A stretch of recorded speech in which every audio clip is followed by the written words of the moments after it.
Yeah. Perfect. Okay, wow. Okay, continue. I now have another message that host has disabled screen sharing. Oh. Luke, can you help out? And could you unmute, Luke, so I can hear? Sorry, I'm going to try and make you a co-host, David. Yeah, okay. In this talk, I'd like to explain some of the work that the No Expressway Group's been doing about the Oxford-Cambridge Ark development.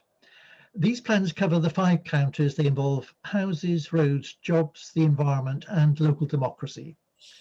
There's still the ambition, despite what many people say, to build up to 1 million new houses across the Ark by 2050. And although the expressway has been officially cancelled, as Deborah mentioned, alternatives are being looked at. In fact, there's a consultation out at this very moment at precisely where the expressway would have gone. They're looking to improve the roads that already exist along the route of the expressway. All the proposed development I'll talk about has the single aim of increasing the Ark economy by 163 billion a year. That's a large sum of money, but when we look in the details here, we find that there isn't it can't be fulfilled in the way that the Ark proponents suggest. They claim there'll be a Silicon Valley effect, but when you look at the details, there's clearly not going to be a Silicon Valley effect, as I'll try to explain. As the Ark develops, there is also the ambition to double nature, making the place better for wildlife. But unfortunately, this comes at the cost of development. No development, no funds for nature. And what's being proposed for nature is very, very uncertain of success, and in fact fails in 2/3 of the cases where it's been tried elsewhere. There is, of course, much talk in all the official documents about involving local communities, about creating a sense of place for those new communities. But to date, not a single public meeting has been held anywhere at all across the Ark. And these plans have been on the go for at least the last 6 years. This is a plan moving at great speed in a total democratic vacuum. So my conclusion is the Ark plan should be scrapped in their present form. Our campaign isn't against development, but it is against overdevelopment on very dubious grounds of the green places and the green spaces in which we currently enjoy living. Right, now let me try to share screen. Yeah, that's wonderful. Thanks, Luke. And we go to that. And we go up to...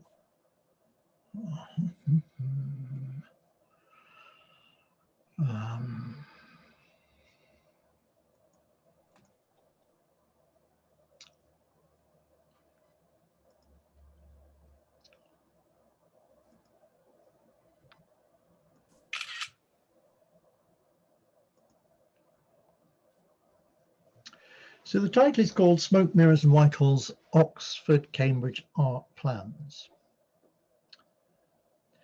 This is what's threatened across the 5 counties of the Ark. We'll see a map in just a minute.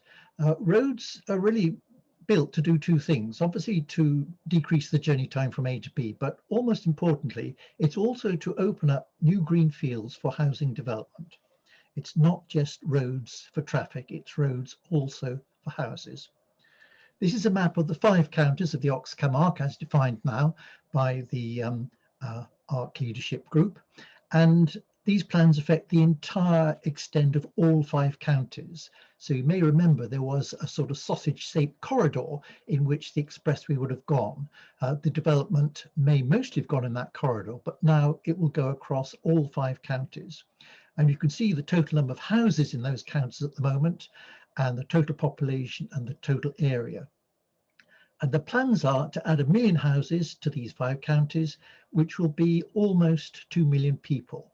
And these are increases of 66% and 51% respectively across that entire area. These are average figures across the entire area, are presently containing 3.7 million people. The Ark plans in a nutshell. First of all, they're proposing effectively houses without limits. The roads, well, there isn't an expressway, but there is certainly more traffic planned. So what's going to happen with that extra traffic? The economy, they're proposing a Silicon Valley effect. When we look in detail, you can't have a Silicon Valley effect on the scale of 5 counties. The environment, well, they're proposing a green ark for nature, but as I said, only at the price of allowing development over large parts of that nature at present. And finally, communities' democratic decision-taking, well, there simply hasn't been any. So we can rule out each of these factors in turn. Let's just have a look at them. A key document in all the Oxcam Ark plans is this one, Partnering for Prosperity. It was published in 2017. It came from the National Infrastructure Commission, whose chair was Lord Armitt, and it followed a great deal of background work, some of which we'll look at. And the key headlines are here.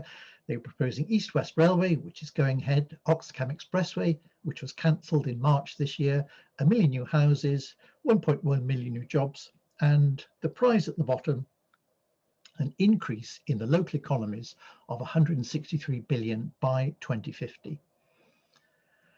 Now, in proposing all of these plans, the National Infrastructure Commission said that their own careful research had shown that in order to achieve this economic ambition, we had to have 1 million extra houses across the Ark. Two key documents contributed to that Partnering for Prosperity document. One was from Savills and one was from Cambridge Econometrics. Savills, estate agents, effectively looked at housing growth, and they looked at the annual housing delivery rate across the 5 counties. They're in different colours here, and this is the historical housing delivery rate of those 5 counties. And Savills talked about 3 different growth scenarios. One was effectively baseline. It was sort of business as usual. The second was incremental, as you can see, meeting local needs. And this was 20,000 houses per year from now to 2050. And the final one, the highest growth rate, was the transformational growth rate, delivering 30,000 houses a year, or a total of over 1 million houses in just over 30 years. And notice that that transformational scenario was the only one of the 3 to have an additional sum, the 7,000 at the top there, which are earmarked for London commuters. So under the transformational scenario, we're going to be a dormitory for London commuters. In fact, almost 1 in 4 new houses of the 1 million houses will be earmarked for London commuters. Should we sacrifice our green belt for London commuters? And because Partnering for Prosperity was very keen on growth and growth at all costs, it concentrated really only on the transformational scenario and effectively ignored the other 2. It wanted maximum growth. It wanted the 1 million houses because the 1 million houses were associated with that huge increase in local economy.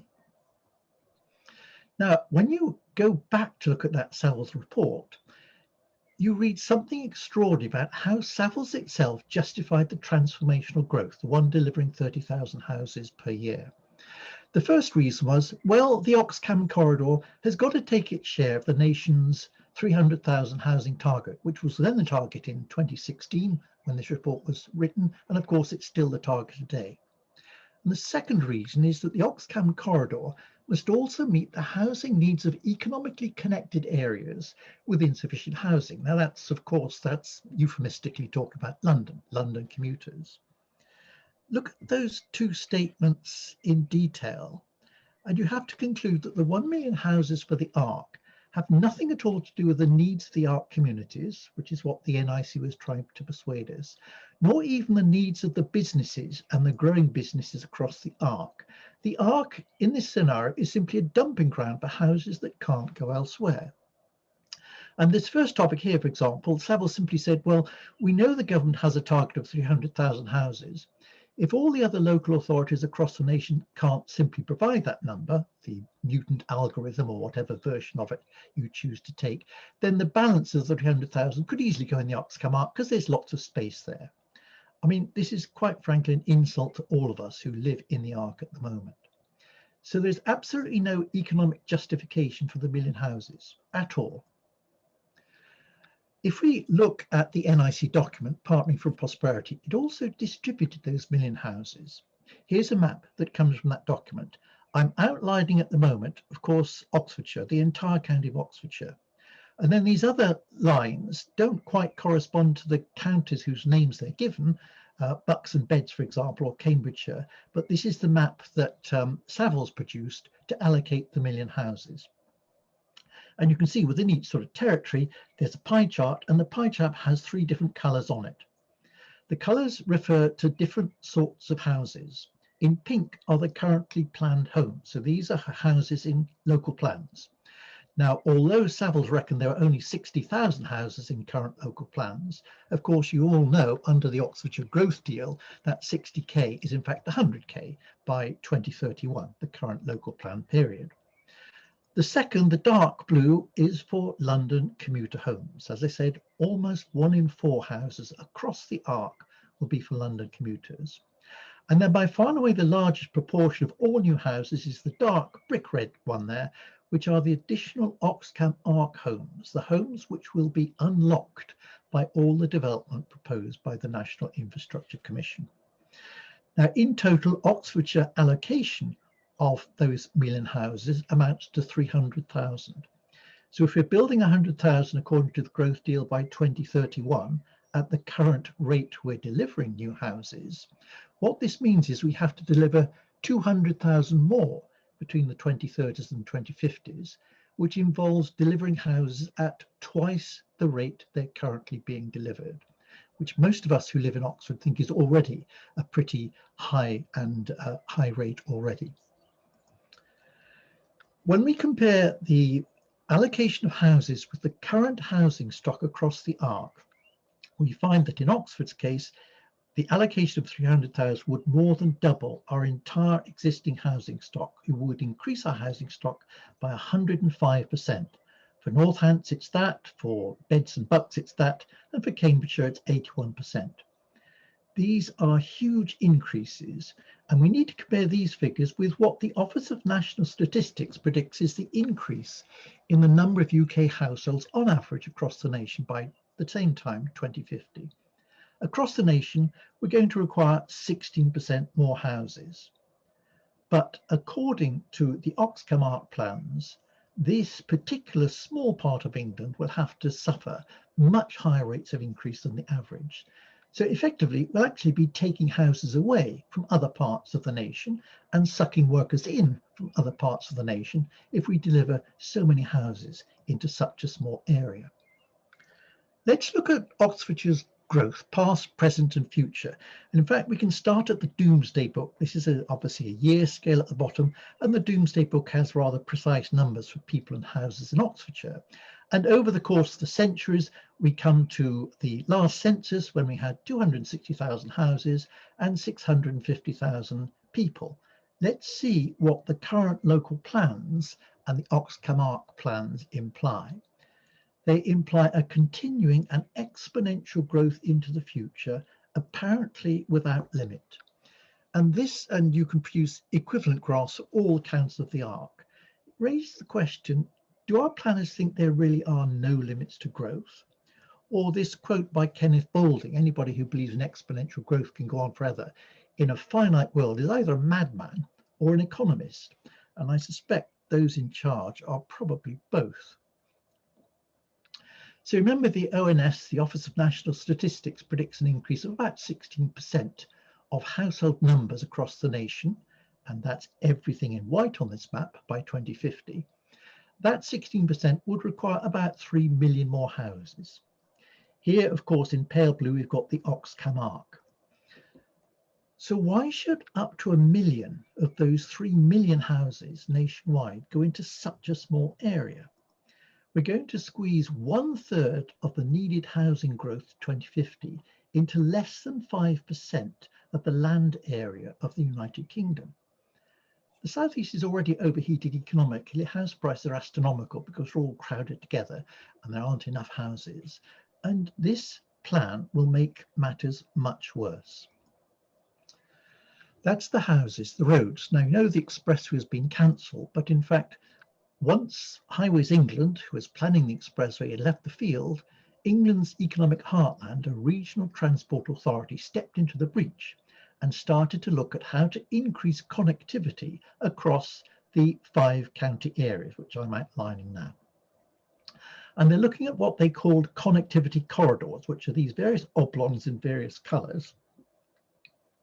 And they're looking to increase the connectivity by improving the roads, probably not adding many new roads, but certainly improving existing roads.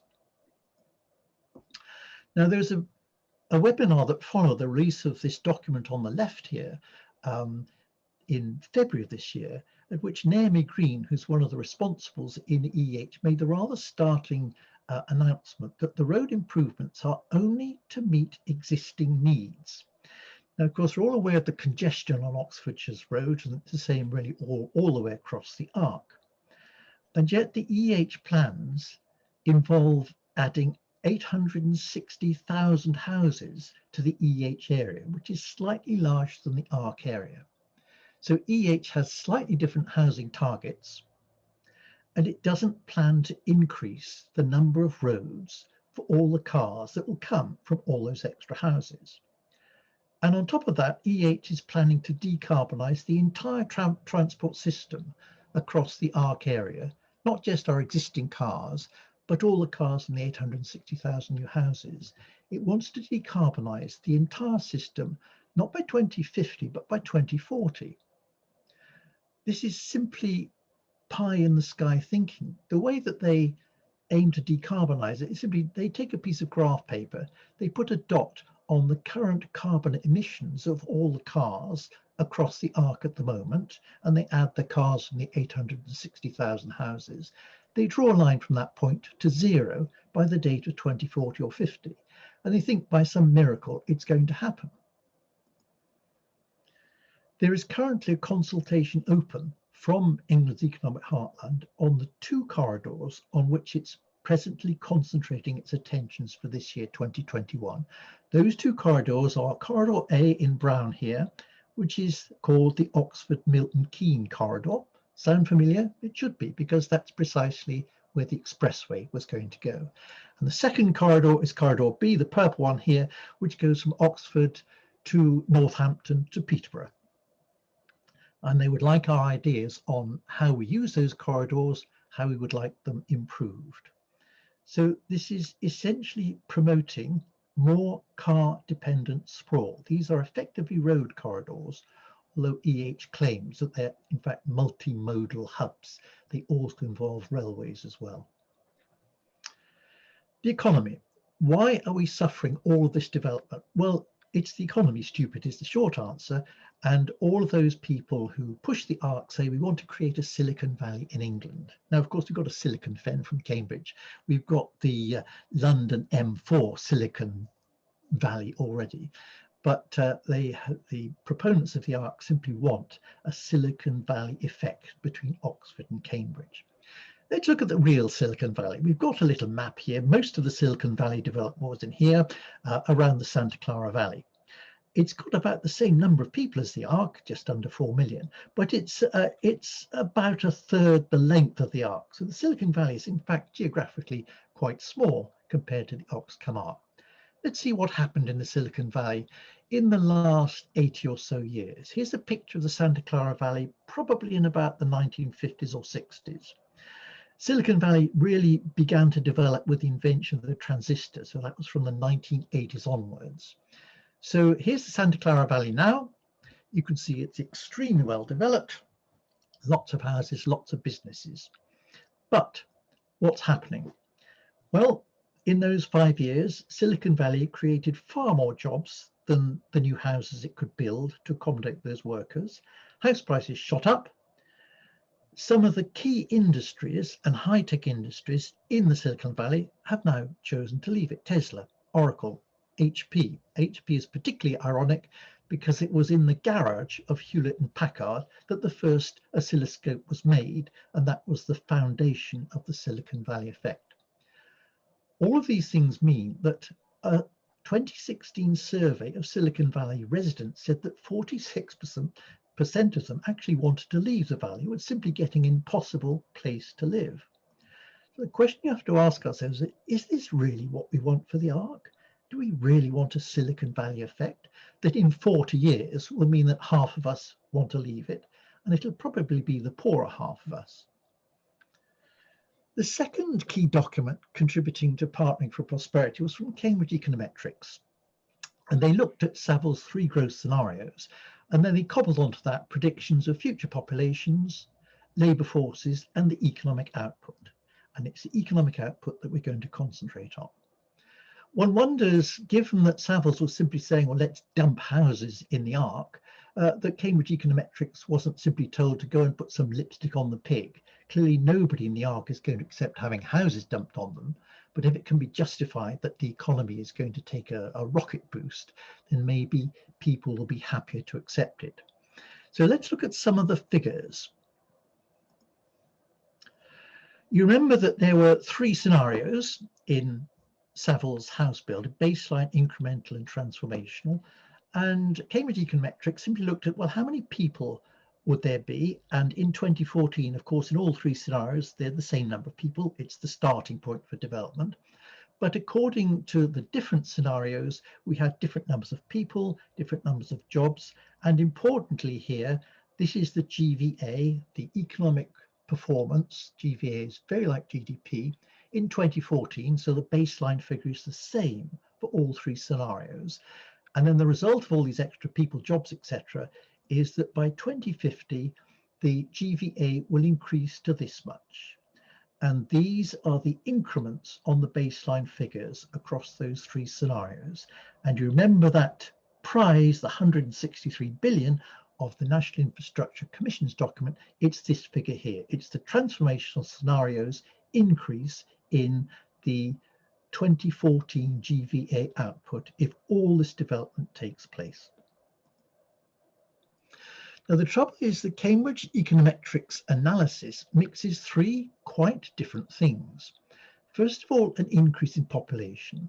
Secondly, an increase in productivity per worker. And thirdly, the so-called Silicon Valley effect. Now, in brief, the Silicon Valley effect is what economists call the agglomeration effect. It means that if you cram, especially high-tech industries together, they share ideas, they share personnel. Things develop much more quickly if they're in contact with each other, exchanging ideas and so on. There has to be a geographical closeness for the Silicon Valley effect. London shows it extremely well, for example. And of course, you can't achieve geographic closeness between Oxford and Cambridge. They're separate. But the plan was that the improved transport system, the expressway, east-west rail, England's economic heartlands, road plans, this will effectively contract the geography so that things become close to each other, not in space, but in the ability to share ideas and personnel. So let's look at the three different components as Cambridge Econometrics reckoned they would be. Here's the baseline transformational changes, and there's simply been an increase in the number of workers over baseline. This is the assumption that Cambridge Econometrics made. The most strange assumption was that the GVA per worker in 2014 is assumed to be just less than £50,000 per worker. And for all three scenarios, Cambridge Econometrics assumed that that GVA would simply double by 2050. Workers will become more productive under all scenarios, whether you've got the Oxcom Ark or not. And then the third effect, the effect which was unique to the Oxcom Ark, the agglomeration effect, increases the GVA per worker by this amount. This is the strangest assumption of all, but you can see it applies to all scenarios, and therefore it would apply to all workers wherever you put them in the country. There's nothing special about the Oxcom Ark here. There's nothing special about the fact that if you increase the number of workers in any place, that place will have an increased economic output. So let's go back and look at the Cambridge Econometric figures that we saw before, and let's see how each of those factors of increase have contributed to the total prize of 163 billion.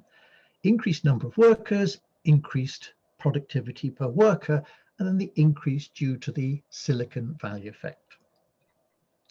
If you add up these three figures for the baseline scenario, you get the increase in the baseline scenario of £85,000. Sorry, million. Incremental, and finally, of course, the transformational.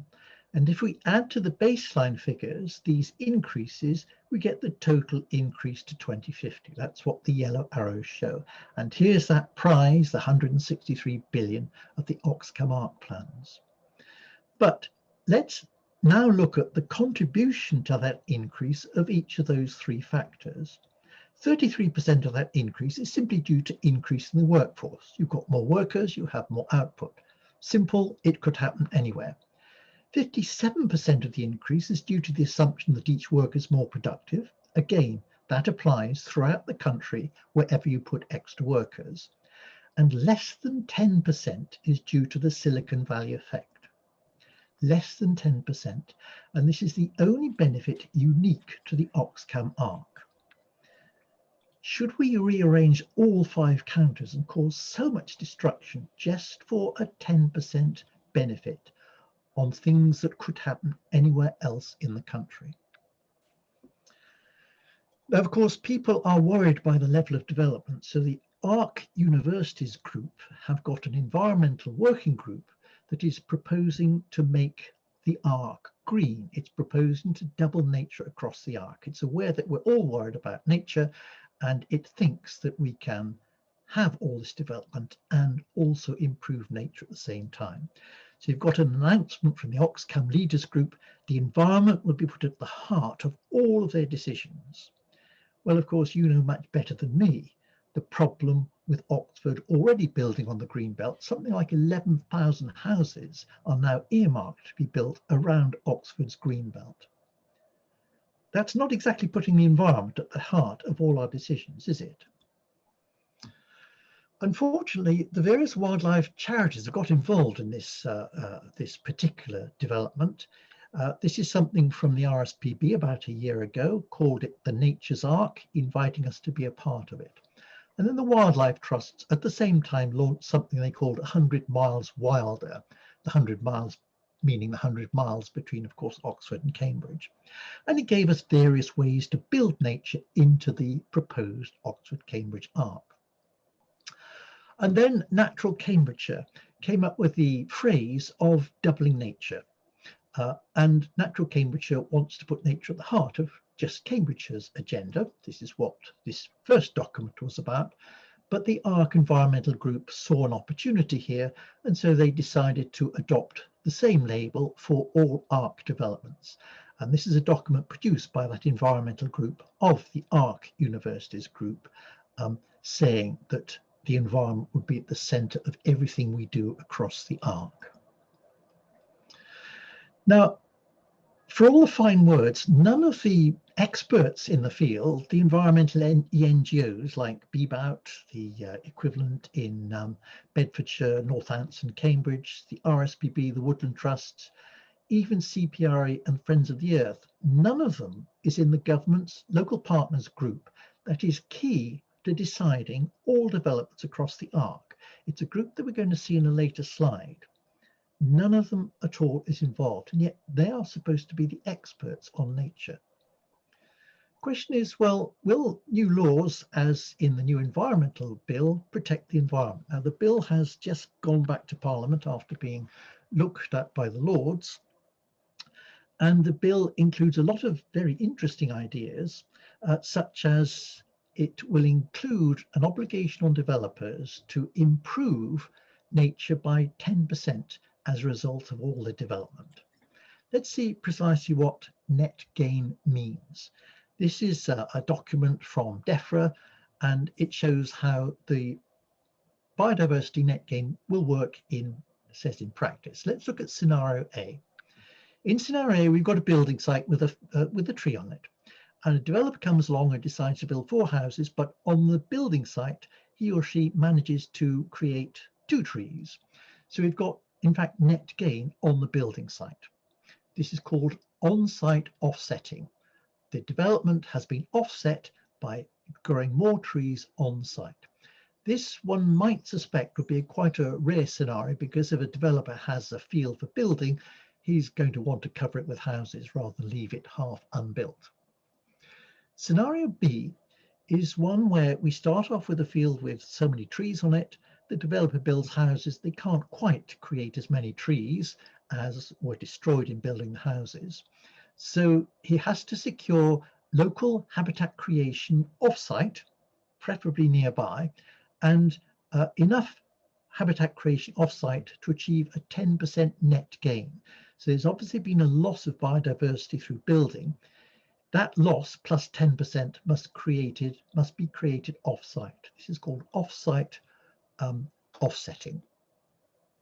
Now, of course, in some cases, especially in the overcrowded southeast, there may not be space close by to create the offset sites. So that's scenario C here. We've got the same thing here, trees, houses, not enough trees on site.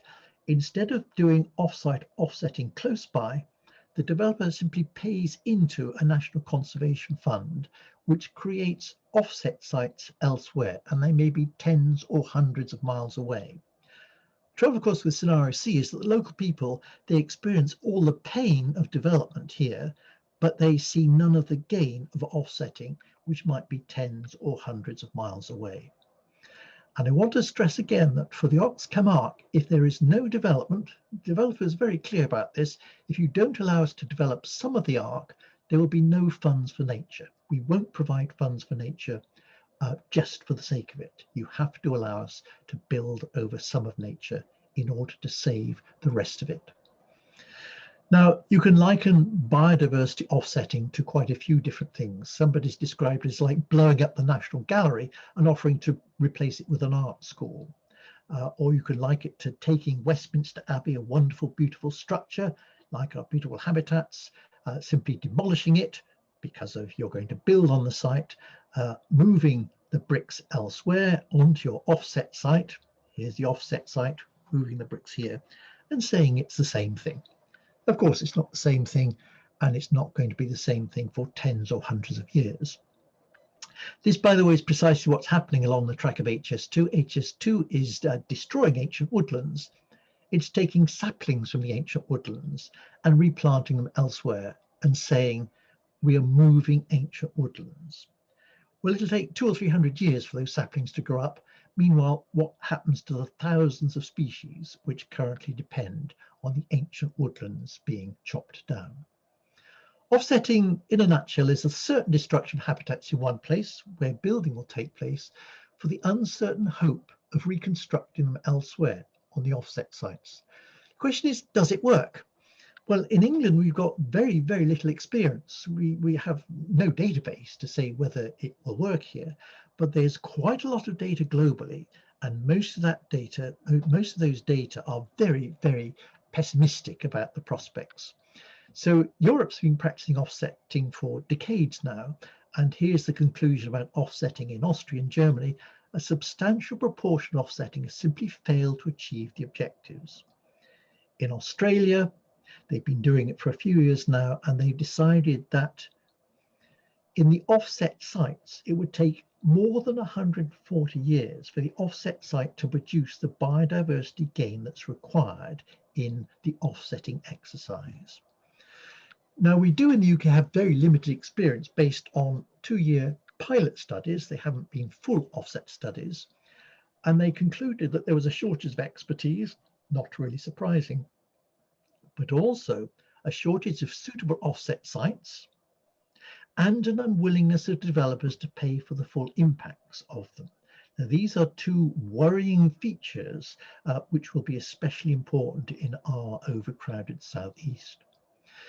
Quite recently, the Durham Institute of Conservation Ecology in the University of Kent has done a global survey of offsetting examples. It looked at the literature, it found almost 16,000 articles which said something or other about saving nature.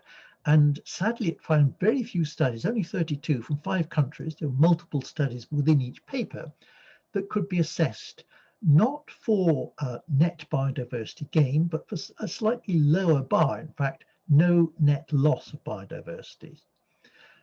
These studies covered 300,000 hectares, a huge area, and represented something like 2% of global offset area. So in fact, it's quite a respectable sample size. The results are shown here. Look at the histogram.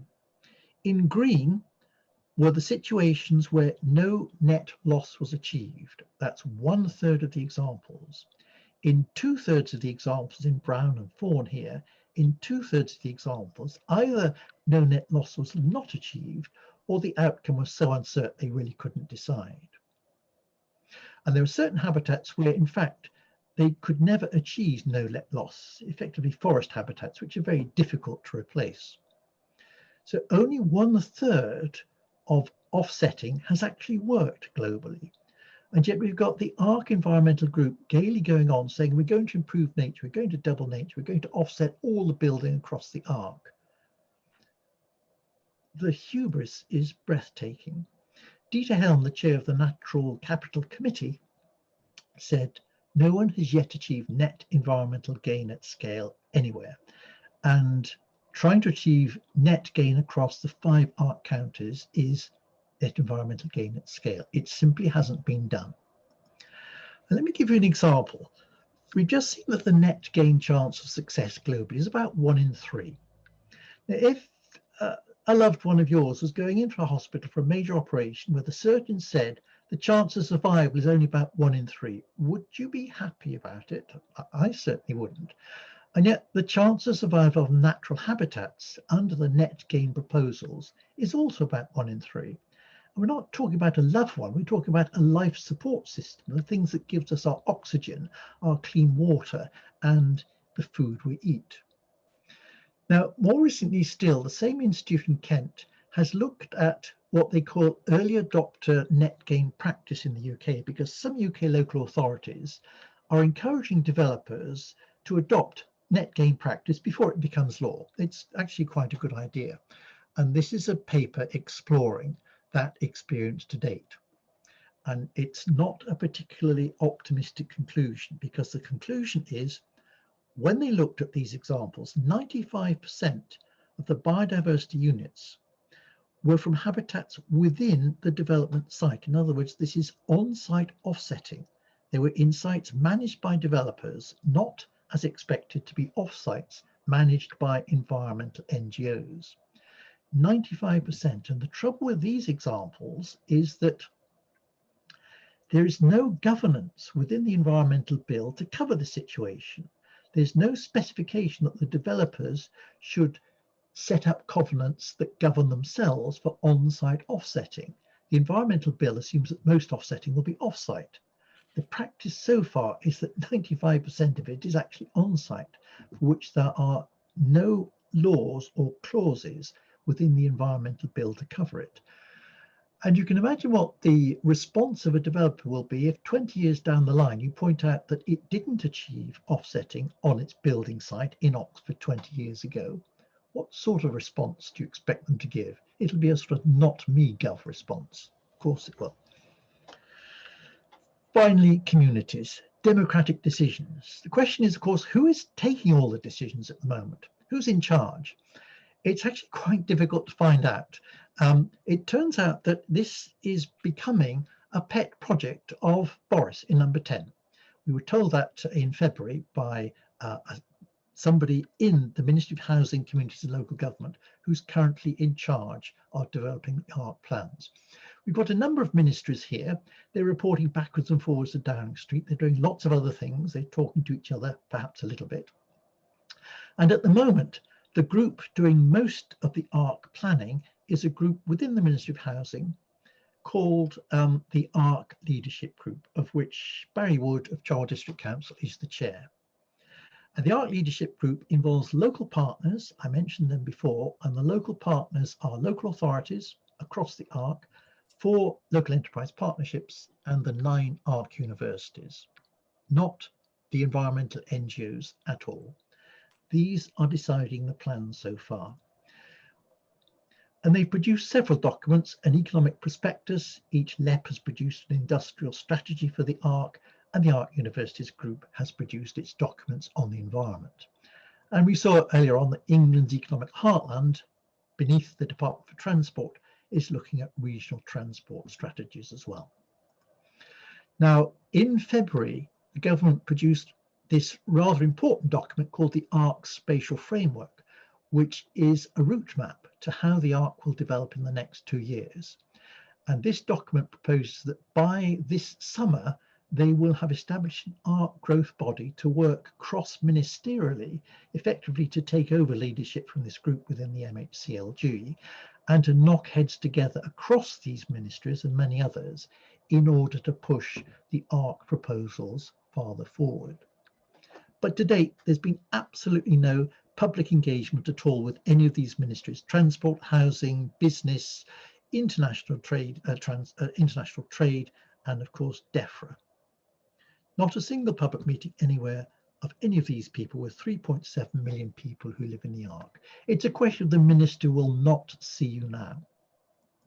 And the person currently doing all the Ark plannings has freely admitted it's a Whitehall plan. We're going to do it with local partners, but it's a Whitehall plan. It is not a local plan. It's not even a regional plan. So what are the conclusions? Well, first of all, there must be a limit to housing numbers. We can't go on growing houses exponentially in Oxfordshire or anywhere else across the Ark. Roads, we need affordable, frequent public transport, not more of the same car-dependent sprawl, which the EEH's road plans will almost certainly produce. When we look at the economy, only 9% of the proposed benefits of Oxcom Ark planning arises from the Silicon Valley effect, and all the other benefits could be experienced anywhere else in the country. Biodiversity net gain, the metrics are suspect, and the global experience of net gain or no net loss is poor. 95% of early adopters are planning on-site offsetting, for which the law is weak or non-existent. No community has been consulted. It's a creature of Whitehall, Barry Wood's words, not mine. And so in its present form, the Oxcam Ark plans should be scrapped. They need to be reassessed and rejigged totally. Thank you. Now, our campaign in the past, when the Expressway was still in play, was called the No Expressway Group. We've recently had to rebadge ourselves. We are now the Stop the Ark Group. Please come and join us. Here are the various contact details, and I'd be happy to answer any questions. Thank you very much. Thanks very much, David. That was